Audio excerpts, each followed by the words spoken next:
7 p.m. here in the nation's capital. Good evening and welcome to the 7 p.m. news on Info Television. To begin this newscast, first, our top stories. We shall be taking you to the Fulan Gendarmerie Brigade, where 4 suspected robbers have been presented to the press this December 4, 2025. As well as during this season, Cameroonian households are under pressure. Basic necessities like onion have become a luxury following the post-electoral unrest. Economic activities slowed, leading to shortages and soaring prices. These and more shall be yours in the course of this newscast.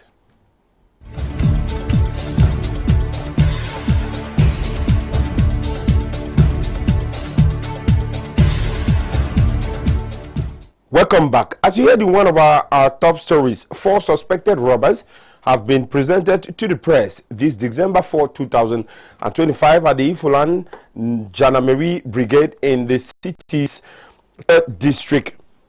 This is during the presence of the Yaoundé 2 Gendarmerie Company Commander, as you tell us, Jessica Ndewu. These 4 individuals are suspected specialists in armed robbery. They are accused of spreading terror in the Ifulan neighborhood in the 3rd district of the capital. Their latest victim is a woman in her 60s who recounts the horror she experienced on November 19, 2025. 2 days ago, I was sleeping in my room. Time was 1:30, but I saw my daughter came and knocked my door. I opened, I thought that she's the one. I saw one boy came, enter the house and take a cutlass. As I got up, I was sleeping, I got up in my bed. I stand. As I stand, I saw somebody put, I don't know him. There was no light inside my room because I was sleeping. 1:30. As he put a cutlass in my neck, he was standing like you. I was standing here. He said I should give him money. I said I was looking for him. I don't know him because I was not seeing his face well. He took a cutlass and put in my neck. As he put a cutlass on my neck like this, as I'm showing you people, I was confused. I don't know how to make any statement. I told you I don't have money. I want to go and urinate. As made like that, I want to piss. He did not accept me to piss. I was standing there. He also was there.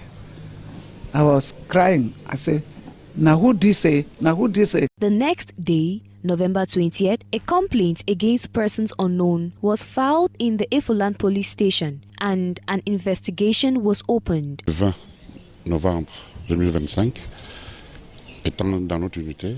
On November 20th, 2025, we were in the hotel room where a suspect has been arrested for a robbery. After filing a case against him, we arrested several others and located someone who had fled. We questioned him, then returned with the police to the crime scene to reconstruct what happened. There were 3 suspects, plus a 4th, who was the gang leader. Based on this reconstruction, the police proceeded with the case, leading to the results we have today. La reconstitution et sont passés aux aveux. C'est pour ça qu'aujourd'hui, vous voyez le résultat que nous avons. This is an opportunity to call on the population to cooperate more with the police. Vous avez eu devant vous un braquage de. After the investigations, we quickly apprehended the young men responsible for this act. This is an opportunity for us to remind the population to continue trusting us and to provide us with any information they have. We will move forward swiftly and the results of our work will always be visible. Presented to the press on December 4, 2025, the unfortunate individuals aged between 18 and 35 will be brought before the competent staff court to answer for their actions. As you heard in one of our top stories, during this season, Cameroonians' households are under pressure. Basic necessities like onions have become a luxury following the post-electoral unrest. Economic activities slowed, leading to shortages and soaring prices. Our reporter Mimi Chobo met with some traders and consumers to take stock of the situation. Her report. Porters coming and going, trucks loaded with nets and cajot. No more doubt, onion, red or white, flood the Whittier market in the city of Yaoundé. Yes, it is the season for red onions, since we don't cultivate white onions during the rainy season. In our regions, we have two seasons, the dry season and the rainy season. Red onion are available at the end of the rainy season, and we start cultivating them. White onion are cultivated in December, when the rainy season ends. That's when we start growing white onion. Ça dépend de tout un chacun. It depends on everyone. Each person has their preference. Some prefer the red, others prefer the white. Some say that the red discolors the sauce, and some says that the white is better. So, you know that everyone has their choice. Here at the Whittier market, onion consumption varies according to preference for some. For others, it is white, cap white. Je préfère les oignons blancs. I prefer white onions because white onions is better. It's good. C'est bien. During this holiday season, the supply of onion in quantity is assured. As the backbone of any country, the banking sector plays a vital role in shaping the future of nations. On the International Day of Banks, we recognize their essential contribution to achieving sustainable development goals. As you tell us, once again, Mimi Chobo. Celebrated annually on December 4th, the International Day of Banks highlights the essential role that banking systems play in supporting sustainable development. A nation's economic growth largely depends on the strength of its banking sector. Banks serve as the backbone of any country, operating not only as custodians of national wealth, but also as facilitators of financial resources needed to drive economic growth. Giving insights into how banks contribute to national development, a banker elaborated on this. The general public need to understand that banks are beyond transactional level. What do I mean? Because generally we said banks accept deposits and then give loans to the general public, which if you want to go critically, it is more than that. What do I mean? Because banks don't only accept deposit and grants loan, but banks help in other ways. Firstly, yes, it accepts deposit and grant loans. The growth of a country is often ties to the support of its banking institutions. What about the growth aspects? What do I mean by growth? Roads, infrastructure, creation of schools, both private, public, hospital.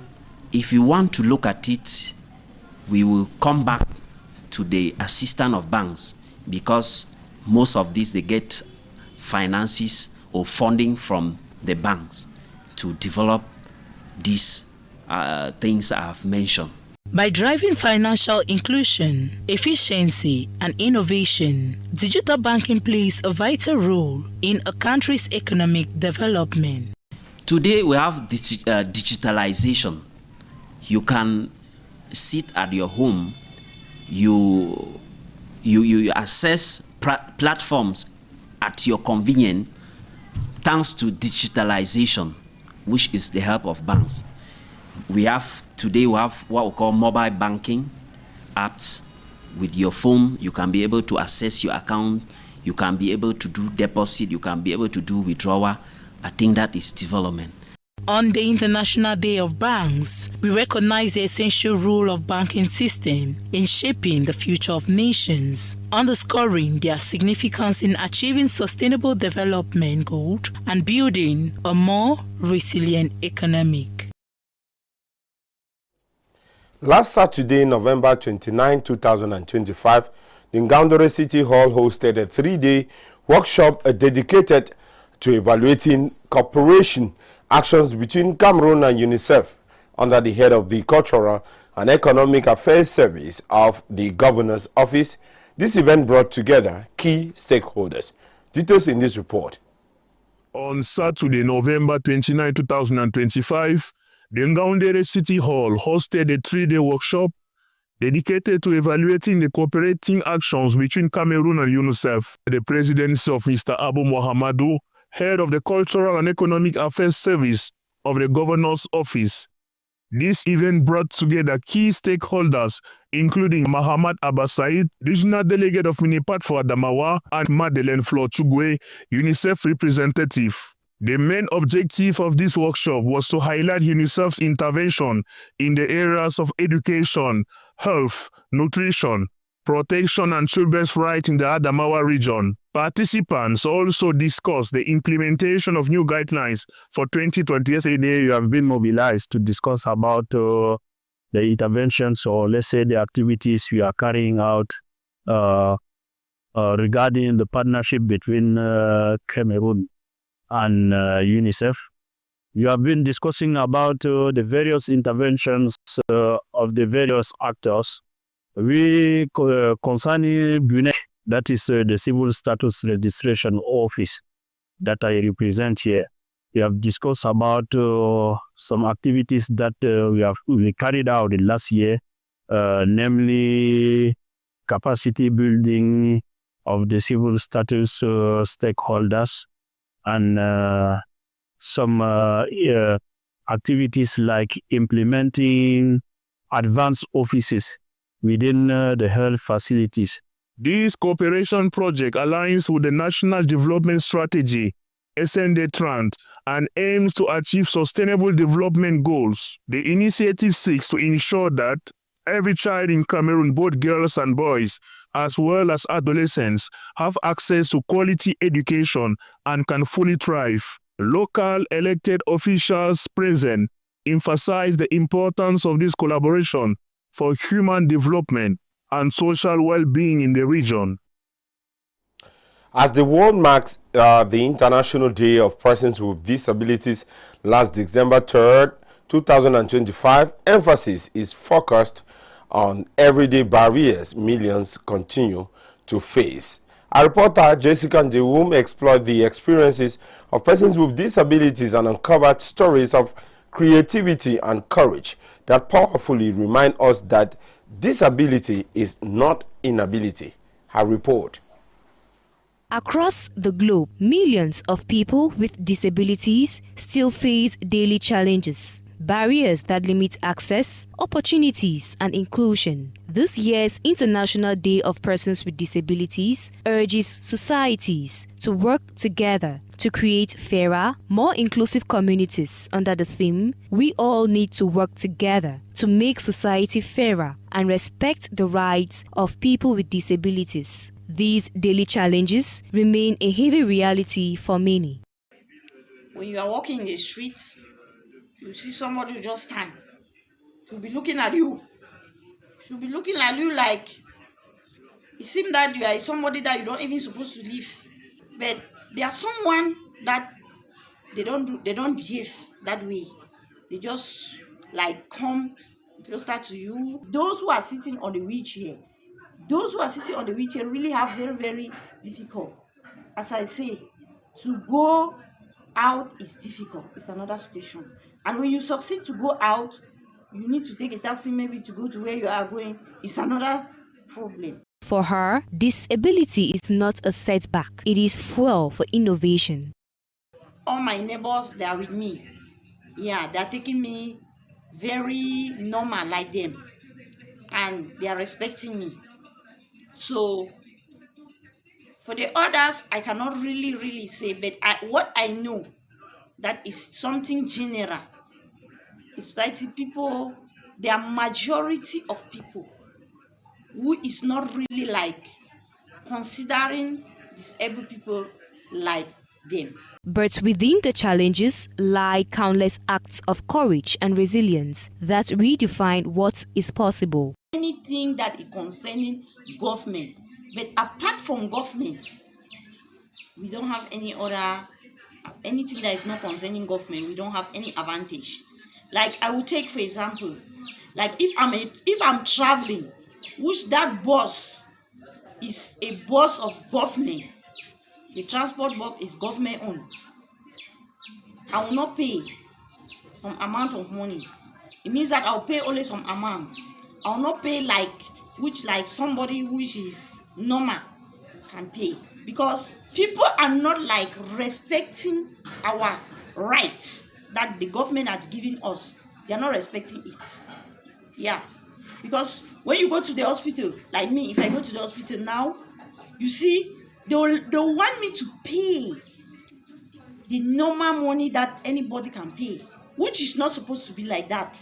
As the world recognizes this day, their story serves as a reminder that disability is not inability. It is a call for society to do better, include more, and see the remarkable potential that lies beyond the barriers.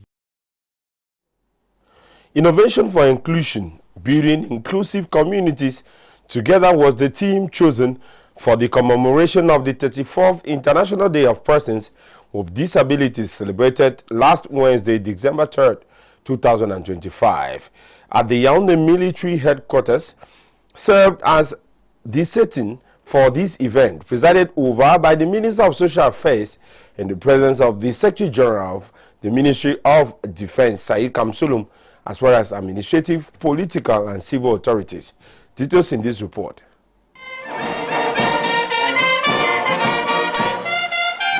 The arrival of the Minister of Social Affairs, Pauline Irene, and the Secretary General of the Ministry of Defense, Said Kamsulum, here at the military headquarters in Yaoundé kickstart the commemoration of the 34th edition of the International Day of Persons with Disabilities. The objective of the ceremony was clear: to re-event, to change mentalities and the way people living with disabilities are viewed. In his inauguration speech on November 6, 2025, the President of the Republic, His Excellency Paul Biya, pledged to guarantee better living conditions and improved access to basic social services for all sections of the population, including persons with disabilities, in the following terms, and I quote: "Anxious to provide appropriate responses to the concern of the population,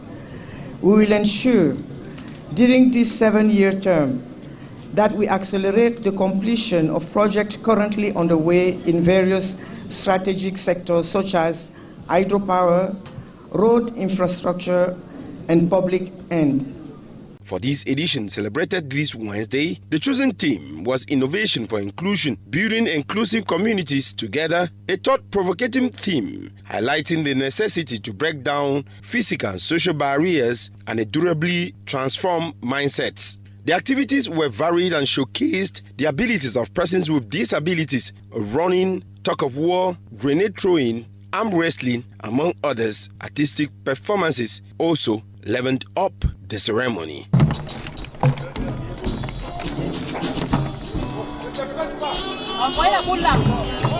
Dance groups representing the 4 cultural areas of Cameroon, as well as a collective of comedians, entertained the audience. Able-bodied and disabled athletes in high spirit took part in various competitions and proudly defend the structures represented in a spirit of fair play and cohesion. At the end of the event, certificates, medals, trophies, and encouragement envelopes were awarded to them. The Minister of Social Affairs, while congratulating them, exhorted all to break down barriers, abolish prejudice, and refuse stigmatization. Away from that, some citizens in the nation's capital still face challenges in having access to portable drinking water. Others have left from pipe-borne water to the consumption of borehole water as they believe it's safer. Details in this report. Unsafe drinking water is becoming a cause for concern, and worried citizens in Yaoundé are gradually losing confidence in tap water. According to them, it is no longer as clean as before.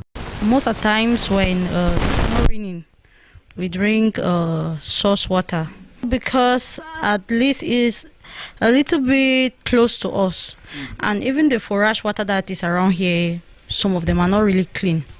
Yeah, so for me, I really prefer to drink source water, but when there's rain, we'll prefer to drink mineral. Some households and other individuals rely on borehole water and call on authorities concerned to make available clean water in different areas. No, all what we need is clean water. That's all I can say.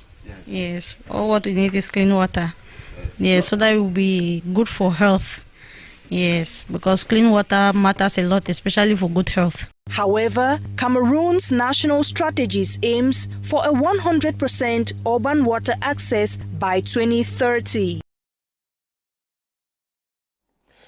And now onto these, the re-elected president of FECAFOOT, Samuel Eto'o, has paid a courtesy visit to the headquarters of the National Communication Council this December 4, 2025 in Yaoundé to discuss on strengthening cooperation ahead of the upcoming African Cup of Nations. This was during an audience granted to him by the president of the National Communication Council, Joseph Chebonken Kalabose. As you tell us, Jessica Ndium. The re-elected president of the Cameroon Football Federation, Samuel Eto'o, has paid a courtesy visit to the National Communication Council as part of effort to strengthen collaboration ahead of the upcoming African Cup of Nations. The meeting took place this December 4, 2025 at the National Communication Council headquarters in Yaoundé, where both institutions discussed strategies to improve communication and national support for the African Nations tournament. He wanted to pay a courtesy call on me and to just express his concerns about where they are going to the next couple of days, the African Nations Cup. My wish is that that fighting spirit that characterizes Cameroon should come back. And since no one is betting on Cameroon, this is the moment for the Lions to spring a surprise. And that's what has been the characteristic of the Cameroonian national team. The visit marks a renewed commitment between FECAFOOT and the National Communication Council to ensure effective coordination and a united national front as Cameroon prepares for the upcoming African Nations Cup this December 21st, 2025 to January 18th, 2026. It is with that report that we come to the end of our newscast this evening. Thanks very much for watching. We urge you to stay tuned to other programs on Info Television. Hopefully we shall be right back tomorrow for the same exercise. God bless Cameroon. Good night.